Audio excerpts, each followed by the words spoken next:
দৃষ্টিহীনতা আৰু মানে চকু ৰোগত ভোগা ৰাইজক এৱাৰনেছ দিয়াৰ লগতে যিখিনিয়ে মানে এই ৰোগত ভুগিছে এখেতসকলক চিকিৎসা প্ৰদান কৰাই মূল উদ্দেশ্য ইয়াত মানে এই আইটেম লোৱা মই ইয়াত আহি আৰু ইয়াত এইখিনি অঞ্চলৰ ৰাইজৰ ইয়াত উপস্থিতি যিখিনি পৰিৱেশ ইয়াত আমি পাইছোঁ আৰু শংকৰ নেত্ৰালয়ৰ মানে যিখিনি ডক্টৰসকলে ইয়াত মানে শ্ৰমদান দিছে এইখিনি দেখি মই আপ্লুত হৈছোঁ বহুত ভাল লাগিছে নেত্ৰালয় গুৱাহাটীৰ পৰা ইয়াতে আমি চেকআপ কৰোঁ যিখিনি মানুহৰ কেটাৰেক্ট আছে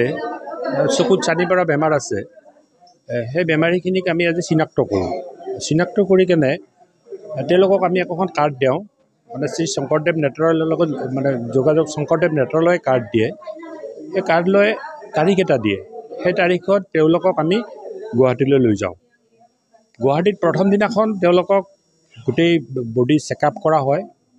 ৰাতি ৰখা হয় যেতিয়া চেকআপত যে তেওঁৰ কেটাৰেক্ট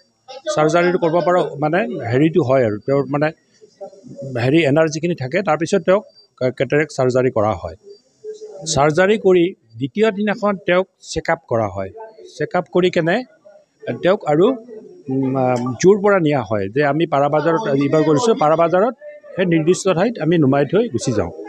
বা শংকৰদেৱ নেত্ৰালয় ইয়াত নুমাই থৈ গুচি যায় এইখিনিয়ে কৰি আহিছে এনে চেকআপটো চেকআপটো ক'ত কৰি আহিছে চেকআপ আজি বিভিন্ন জেগাত মই চেকআপ কৰিছোঁ আজি মই 13 বছৰ ধৰি এইটোৱে কামেই কৰি আছোঁ শ্ৰী শংকৰদেৱ নেত্ৰালয়ৰ লগত জড়িত হৈ কেনে মই কেম্পখিনি এৰেঞ্জমেণ্ট কৰি দিওঁ আৰু এনেকৈ প্ৰায় মই 13,000ৰ ওপৰত হৈছে চাৰ্জাৰী কৰা আজি মানে 13 বছৰত ইয়াততো মইতো ভাবোঁ 300ৰ ওপৰত হ'ব পেচেণ্ট আৰু কেটাৰেক্ট পেচেণ্টৰ প্ৰায় 45জন 46জন ইয়াতে মই গম পাওঁ যে 45-46জন মান হ'বলৈ বেছি হ'ব পাৰে সম্পূৰ্ণ বিনামূলীয়া আজি UPPLৰ লগত হৈছে চেয়াৰমেনে এইটো এৰেঞ্জমেণ্ট কৰিছে ৰূপাপল্লী VCDCৰ পৰা মই সহযোগ কৰিছোঁ উপস্থিত হ'ব পাৰিছে তেখেতসকলক মই নাম অনুসাৰে তেখেতসকলে নিজৰ পৰিচয়ৰ পৰা এখন আৰণৈ হেমান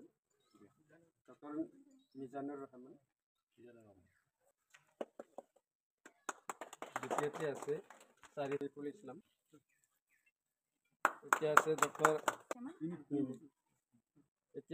ডক্টৰ মহচিনা বেগম এতিয়া আছে ডক্টৰ আকিদুল ইছলাম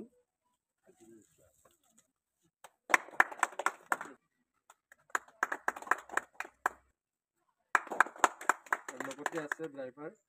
আৰণৈ এখনেৰে সম্বোধন জনাবলৈ